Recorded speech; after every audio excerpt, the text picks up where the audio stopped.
गेल्या 2 दिवसामध्ये 2 आंदोलन आणि 2 निर्णय हे राज्य सरकारकडून आले.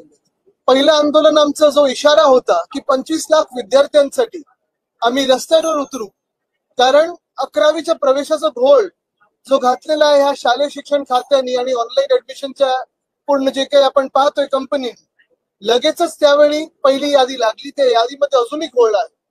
आणि दुसरं म्हणजे हिंदीची सक्ती पहिलीपासून जे करणार होतं सरकार, त्याच्या विरोधात नुसतं विरोधी पक्ष नाही तर पूर्णपणे आपण पाहताय रस्त्यावर मराठी माणूस उतरला होता, संपूर्ण महाराष्ट्र पेटला होता आणि मुख्यमंत्र्यांना तो GR त्यांचा मागे घ्यायला लागला.